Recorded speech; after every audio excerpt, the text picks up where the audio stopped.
the mother of Eric Garner. Come on, y'all could do better than that. Put your hands together.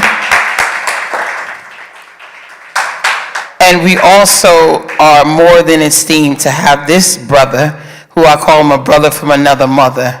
But he has been on the fight. You've seen him all over the country screaming his brother's name. And the most important part about that is that he's brought his mother along with him. His son is always here with him. None other, please welcome as our second panelist for this evening, none other than the brother of George Floyd, Brother Terrence Floyd. This young man, if you live in Harlem or in the Bronx, you'll see this man on his high-powered scooter, pumping his stereo and just gliding through the streets. But this is a strong, powerful man who did so many years in prison for something that he never did, ruined his whole life, but he has never let that stop him. He's never let that hold him back. And even that criminal that's running for president, he called for the death penalty, but God had another plan. Please welcome our third panelist for this evening, another brother from another mother, a member of the Exonerated Five. He is known as the King of Harlem. Please welcome him, Brother Corey King Wise. Another gentleman, you know, as I said, when you see him, he was a former youth leader at NAN, and people say, a former?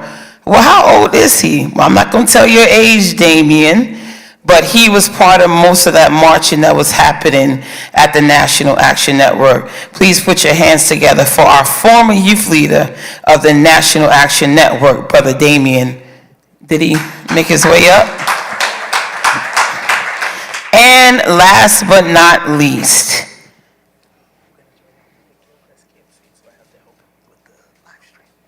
okay. And he may come up and help me some questions. Christian Matthews, he's going to help our video team over there. So come on, put your hands together again for our wonderful panel. And we're not going to be long. So what I wanted to do is go right into it. I know that you guys are always here at the National Action Network, always standing with Reverend Sharpton. So I want to throw out a question. And any one of you, the mics are there, you could just press them. Any one of you can hop into and talk about this. What are the most pressing issues that you believe need to be addressed today in continuing the fight for reform? What are the most pressing issues that you believe need to be addressed today in continuing the fight for reform? Any one of you can take that on. Well, the main issue in this system is accountability.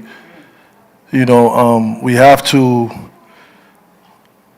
basically hold law enforcement and all the higher ups accountable for what they promised us and what they said they was going to do, and hold them accountable for their actions, especially when it comes to law enforcement and everything like that.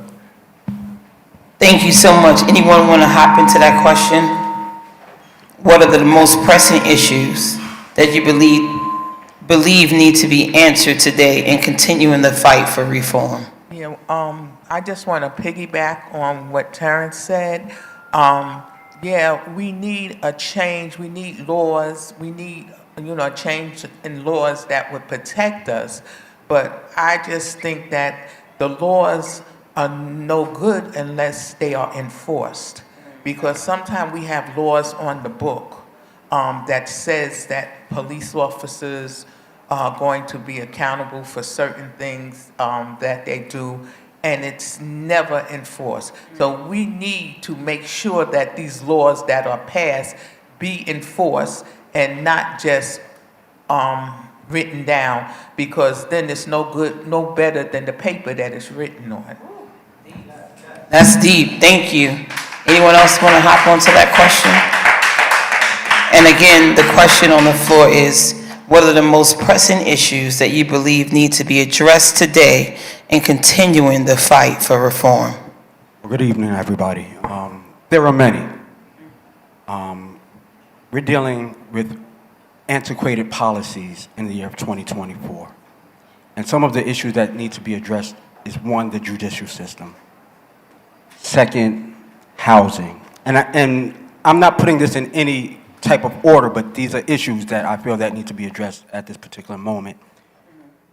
Education system, the judicial system, health care, people being compensated adequately, pay raises. There are many, but I'll stop there at this particular time so that we can get to the next topic. Thank you so much. And I have another question. How has the Loudmouth documentary resonated with your own experiences in the fight for justice? Again, the question on the floor is, how has the Loudmouth documentary that we just saw resonated with your own experiences in the fight for justice? Anyone can take that. Well, I think just by watching it and looking back over the history of Reverend Al's life and seeing what he went through and see that he never turned back, even when he was criticized. So now when the fight comes to us, and, you know, a lot of times we are criticized or they're saying things that we don't like them to hear about our children, our loved ones. And some people will say, well, I'm just not going to fight anymore. But he teaches us how to stand up no matter what happens, even if you get knocked down. It's not a shame to get knocked down as long as you get back up again. So, you know, it's a big story in his documentary, and we all can learn and profit from it. Thank you so much. Anyone want to take that? How has the Loudmouth documentary resonated with your own experiences in the fight for justice? Well, I've seen Loudmouth a few times, and every time I watch it, it kind of brings back memories of growing up in New York. A lot of the clients and cases that Reverend had, I either had friends that knew them, or I lived in the neighborhood from where they was from, and that included Yusef Hawkins. I grew up in Brooklyn, East New York, and him and his family lived directly around the corner from me. I remember the Tawana Brawley case because a lot of people in my neighborhood was saying rumors and stuff, talking bad and good about Reverend. But then it hits different when you meet this man under these circumstances.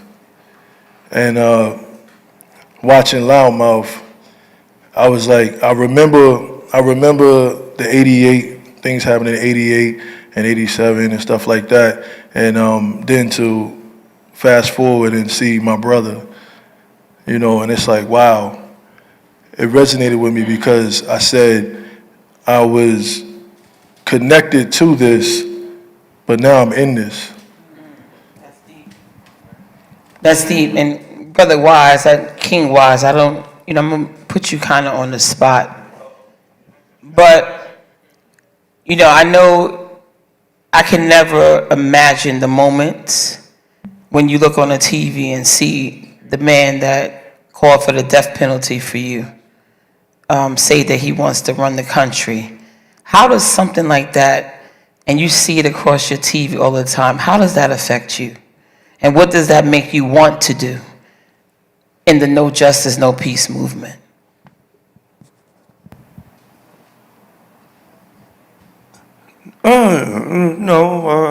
I saw, I stayed glued into MSNBC, and when the charges came on, I was like, wow.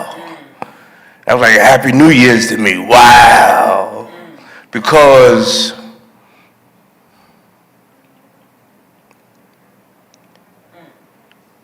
as I found myself learning from the documentary, I don't know this man from a hole in the wall. A hole in the wall. A hole in the wall. And to get his slugs, his 34 slugs, from my day one all the way up to 13 years. And happy to see that now that he's gotten that, his slugs returned back to him. The roosters came home to crow. So I said, yeah, there you go. You drew my blood, now I got your blood now. Especially when he got popped. That he stood up, that he hooked up. Wow, that's deep. That's deep. You could never understand the moment that you feel when you watch that. Thank you for sharing that story. Thank you. Thank you. Anyone else want to hop on? How has the Loudmouth documentary resonated with your own experiences in the fight for justice? Well, this was my first time actually viewing Loudmouth. Very, very first time. And I had many emotions as I was sitting there, because as I'm watching what I'm watching on the screen, I lived that. So to see it on the screen and then to sit there and to experience that, I swell up with two things, joy and tears at the same time. I fill up with joy, first of all, because I get to see all the old timers that were out there on the front lines, standing up and fighting for justice. It is on their shoulders that I'm able to stand on. And the tears come from the sadness and the pain and the hurt that our people that has been perpetrated against us. What we witnessed on the screen today, we didn't ask for. Okay? People of color did not ask to come to this country to be beaten, abused, prostituted, exploited, degraded. That's why they brought us over here. But that's not why many of those that came after came to this country. And so that's why why I swelled up with tears. But what resonated with me is the fact that what resonated with me was how history repeats itself. How as a young child in the 80s, and here I am as a grown man in 2024, we're fighting the very, very same issues that they've been fighting for the last 25, 35, the last decade.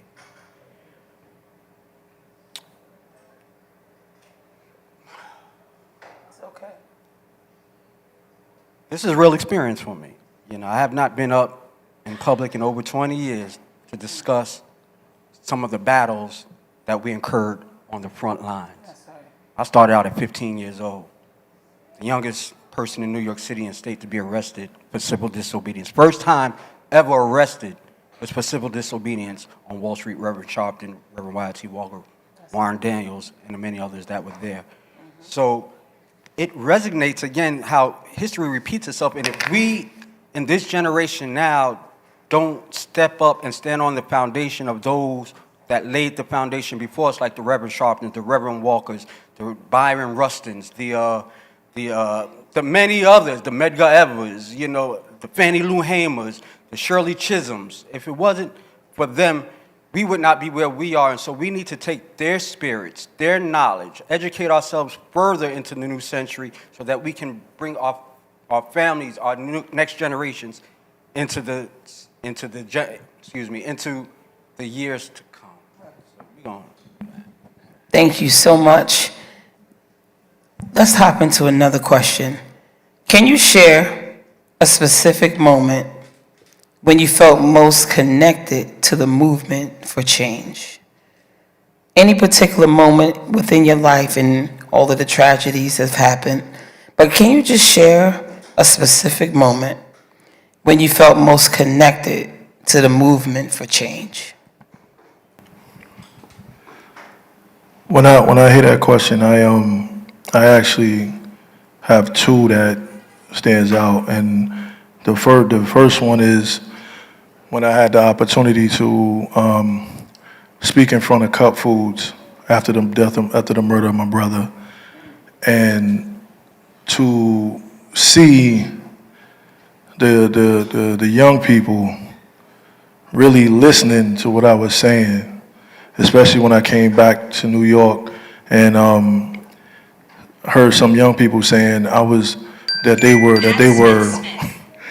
were looting, and they were angry, and they was doing certain things. But when they heard me speaking, they was like, "Oh man, that's my guy, that's my boy," and they were listening, and they stopped what they was doing, and I realized that I had a voice, and people were listening, and they were going to change. And the second is when I wasn't able to make the Minnesota funeral for my brother, so me and a couple of my friends, my brother Doug that's here, and Reverend McCall, we put together a march where we did what Reverend Sharpton did, another connection. We took over the Brooklyn Bridge, and we did a march. We was in Cabinet Plaza, and we had a rally over there, and after the rally, we locked down the Brooklyn Bridge, and we marched all the way across. And the reason why that sits with me so well is because I had a car accident, and I don't really walk a lot. So walking across that bridge, and my brother Doug can attest to this, I got tired. And they had a car for me, and they said, we'll put you in a car to go over to the other side of the bridge. And I was like, all right, we'll see. Let me keep walking. And as my legs started getting tired, I looked up, and I said, bro, I need to do this for you. I'm not going to give up. And people say that sounds crazy, but I literally felt, and my brother Doug could attest, because he knew I was tired. And it was like, when I said, bro, I got to do this for you, it was like he held my back. I could feel something on my back, and it pushed me, and I made it all the way across the Brooklyn Bridge. So that was my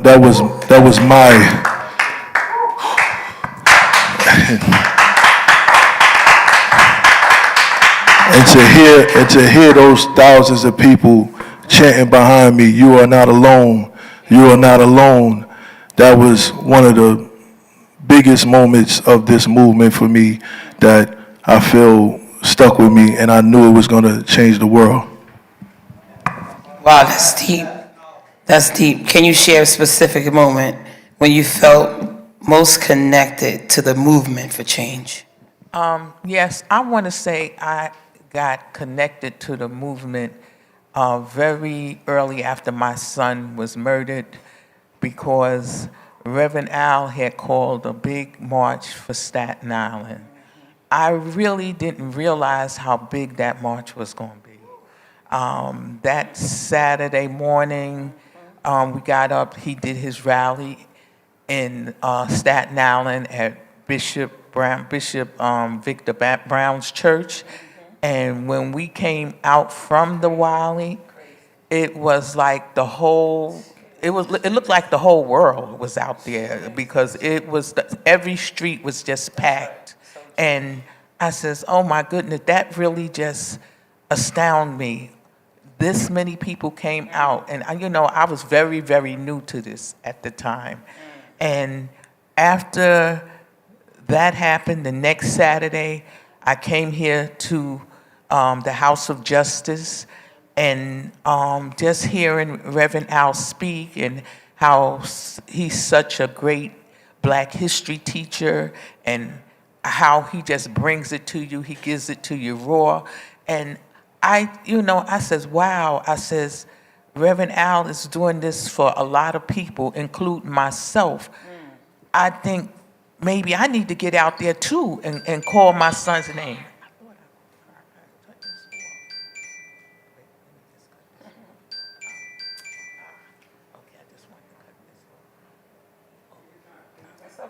Oh, I'm sorry. And so I, start connecting with Reverend Al, and I just when my husband was alive, I said, I think I need to go there every Saturday. He's teaching me things that I never knew before. He's guiding me, and him and Attorney Hardy. Attorney Hardy always talked to me, and he would ask me questions and tell me different things, how to go about things. And so from that time on, I felt a need to come to the rallies. I felt a obligation within myself. I never was obligated by Nan to be here, but I felt the obligation to come, and that really resonates to me now. And because a lot of people may ask me, they pay you to come here? I said, nobody pays me to come. If I didn't want to get out my bed on Saturday mornings, no money in the world is going to make me get out there unless I want to get out there. And I've never been actually asked to come here. I just come here because I want to come here. And it's a warm, welcoming feeling every time I come here, getting to know the people, just getting familiar with so many and getting friendly with a lot of the people who's here. So, that's my moment. And it's really a pleasure, even though I'm in Staten Island. It's a long ride to come here. But I just feel like this is where I need to be on Saturday mornings. Wow, thank you so much. That's deep. And she's right. She's here each and every Saturday. Each and every Saturday. Rain, sleet, shine. I look back there, she coming right on through. Like, hi, Patrice. I'm like, hi, Mrs. Gordon, how you doing? But we thank God for you, and we, as you know, all of us pray for you constantly. Because as Reverend Sharpton always says, when the cameras go off, you still have to remember, when Thanksgiving is here, you still have a seat that's empty. When Christmas is here, you still have a seat that's empty. So we thank you, because you didn't ask to be in this position, but you stood. A lot of mothers have been encouraged just from watching you and hearing you and seeing that you even just show up when you don't even have to show up. You could have just went in your house and said, that's it, I'm done. But you decided to use your voice and to continue to scream your son's name, even that we're in the 10th year of his killing. So for that, the community, Nan, and the world, we appreciate you and we thank you.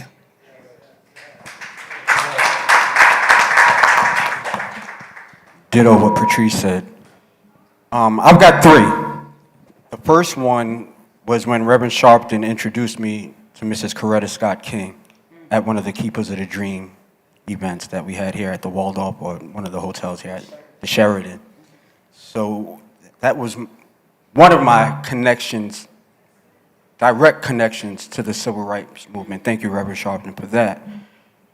My second was down on Wall Street, being arrested for civil disobedience with Reverend Sharpton and the many others who I mentioned earlier. And the third was down at One Police Plaza, 125 Worth Street, when Reverend Sharpton sent myself, Attorney Michael Hardy. We had Norman Siegel down there with us, and we were down there protesting against and had a face-off with the KKK. That's when the KKK came to New York City. I forget what year that was, late 90s. Early 2000s, something like that, mid-2000s. And we were literally face-to-face with the KKK, along with Ruben Diaz Jr. at the time. I believe he was the borough president or assemblyman at that time. We were thankful to have him there as well. And he and I were on the front lines battling with the KKK.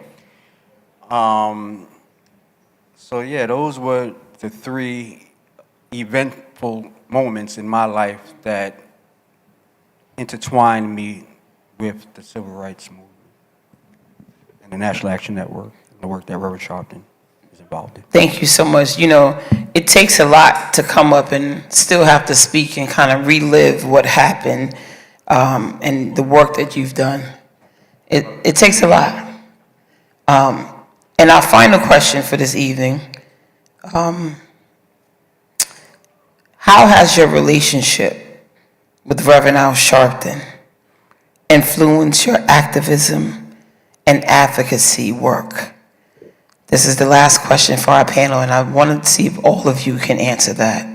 How has your relationship with Reverend Al Sharpton influenced your activism and advocacy work? Well, first of all, as a young man at the age of 15, 16 years old, Reverend Sharpton used to have me call him every morning at 5:15 a.m. That's right. And he said, I'm going to make you my youth director, but you got to promise me one thing. I said, what's that? He said, you got to read the newspaper. I said, which one? He said, all of them. I said, okay. Not just Amsterdam, all of them. Okay. And you got to call me at 5:15 every morning. Okay. That was Rev. And when he brought me on staff with Big D and the many others, oh man, good times. What was I saying, Patrice? It was a good time when he brought you in at 15 years old. Right, when he brought me in at 15 years old. Oh man, I'm sorry I lost track of it because it's so many years ago and there's just so many things. So I'm going to pass the mic, and please feel free to pass it back down once I collect my thoughts. And again, the question on the floor is, how has your relationship with Reverend Al Sharpton influenced your activism and advocacy work? Well, as I was saying before, he was a great influential person from when I first met him. You know, I've always heard about Reverend Al because, you know, he was a public figure. You know, everyone, even if you never had any contact with him, everyone knew who Reverend Al Sharpton was. And even though I didn't know him back then, but my first cousin went to school with him. They were in the same class, you know. And he used to always talk about Reverend Al. And he was saying, you know, even when we were in school, Reverend Al would have protesters in the lunchroom for better lunches. You know, he would tell me these stories, you know, and even at that time, I didn't even, you know, really know, you know, Reverend Sharpton, but my cousin always talked about him, right? So, and then as I listened to Reverend Al every week, listened to his stories, listened to his background, and, you know, and always activating for other people. And I just felt like, hey, I could do this. I could get up here and I could tell the world who my son was. I don't have to let the media do this. Because, see, the media always put a spin on your story. They trying to get brownie points. They trying to get ratings. But now if you get up there and you tell the world, and see, and that's what Reverend Al does. He gets up there. Sometimes we hear a story, but we hear it twisted. And he gets up there and he'll tell you exactly how it happened, who was there, and how it came about. So you'll know the real truth about the story. And this is why, you know, I just felt so connected to going out and doing the activist work. And now that's why I can go all over the country and talk about what I know about activism, what I know about my son, tell people, help other mothers when they have tragedies, because you don't know, these mothers are in bad places sometimes, and you have to talk to them because some of them are hospitalized, can't get out of bed, some of them take strong medication, and sometimes, you know, everybody don't heal the same way, and sometimes you could talk to them about your healing, and sometimes trying to heal them helps me with my healing. So. Thank you so much. The question, yeah, you can put your hands together. That's real. Again, the question on the floor is, how has your relationship with Reverend Al Sharpton influenced your activism and advocacy work? Well, hearing about Rev in growing up, you know, you see him on the news, you hear him on the radio, you hear different, like I said, rumors and people. And I'm the type of person that I'm not going to judge you off of what somebody else said. I got to meet you and I got to understand you. You know, so once, you know, the connection was made, the universe, and I was able to meet him and speak to him, I really got connected with him because first of all, true story, him growing up in Washington Temple is my background too, because I grew up with my mother in Church of God in Christ, and I remember Washington Temple. I remember F.D. Washington. I remember being in the Sunshine Band. I remember all of this. So I had a real connection with him when he told me that. And then we had we went to Minnesota, and we had a prayer service the night before the trial. And, we were supposed to get up there and say our thoughts and speak on the politics and everything like that and what we looking for and what we want. And to this day, I don't know what came over me, but in that church, they said it was a prayer. We want to have a prayer before the trial, and that's what I ended up doing when I just wanted to speak. And after that, he started calling me Reverend Floyd, but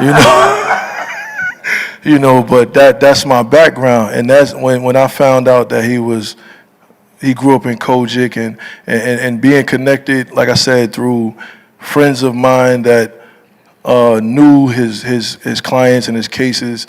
Once I got to know him, and now I have his number in my phone, which is still unbelievable. He actually calls me his little brother, and it just feels, it really moves me to not stop. And I have this saying where I say I'm gonna walk where he can't walk no more, talk where he can't talk no more, and love where he can't love no more. And that came from deep within me, representing my brother, but it's also representing Sharpton, because I am a lifetime member of NAN, and I feel like whatever I do out here on these streets, whether I'm speaking on the camera or speaking off the camera, it's still a representation of NAN and Reverend Sharpton. And I feel like if I follow in his footsteps, then I'm never going to stop, and I'm going to make the change. That's deep. King Wise, and you're going to wrap us up. How has your relationship with Reverend Sharpton influenced your activism and your advocacy work?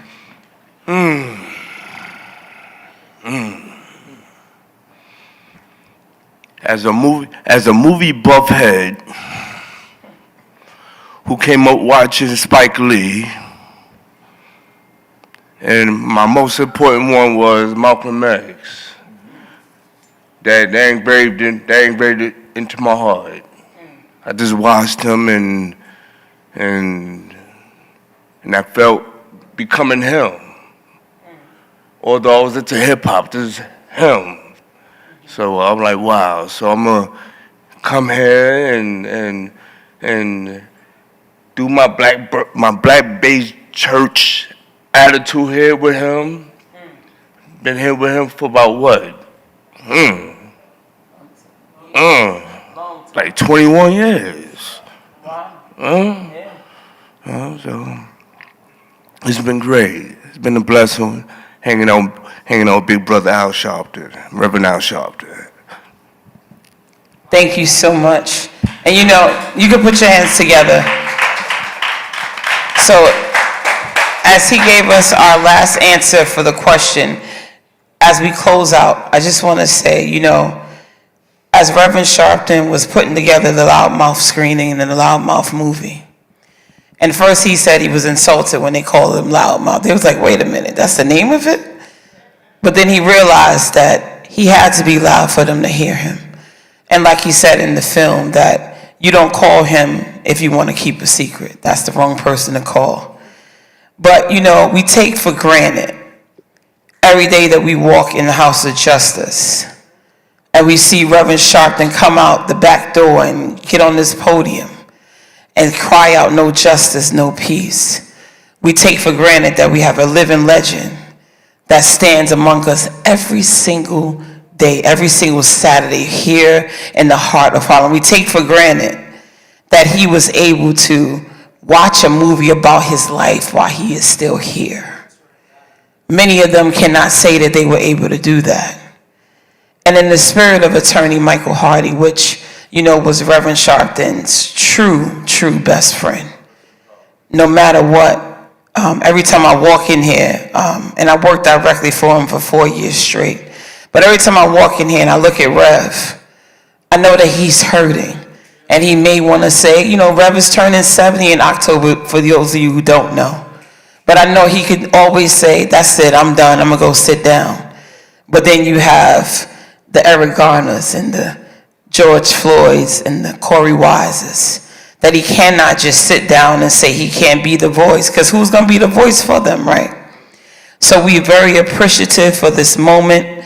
I speak on behalf of Ashley Sharpton, the founder of the National Action Network NAN Youth Huddle, who was traveling with Reverend Sharpton today, so she was unable to make it.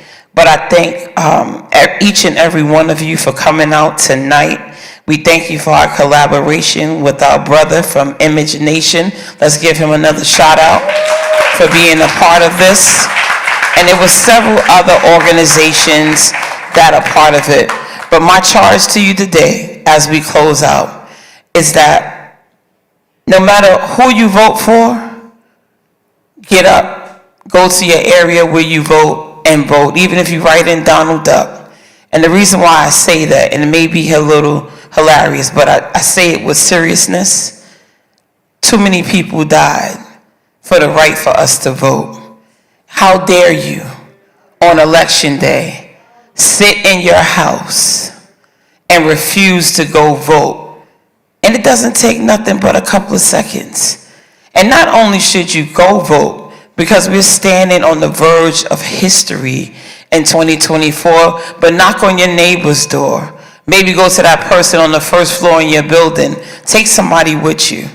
You know, Reverend Sharpton stands up here every Saturday. He's traveling with Kamala Harris. He's getting out doing the GOTV, get out the vote. And we got to help him. He cannot do it alone. He's 70. Yes, he has a huge regimen. He works out and he does what he needs to do. He's more fit than half of us that walk these streets. This man is 69 and a half. He will be 70 on October the 3rd. And he still do more than any of these young people out here complaining just walking up this hill on 145th. But in all seriousness, first I want to say thank you to our panel. Thank you to King Wise. Thank you to Terrence Floyd. Thank you to Mrs. Gwen Carr. Thank you to Damien. You can get on your feet and put your hands together, because they could be anywhere else in this city on a Friday night, but they've chosen to come and share their story, share their testimonies, share their life experiences. We are extremely grateful. We can never relive what you went through, but we want to say as a community, we are here for you, we stand with you, and we thank you. And as Reverend Sharpton would open, I'm going to close. No justice? No peace. No justice? No peace. What do we want? Justice. When do we want it? Now. What do we want? Justice. When do we want it? Now. Be safe, get home safe, and if you can join us tomorrow at the rally, we would love to see you. Again, thank you for our esteemed panel. Get home safe and have a good night.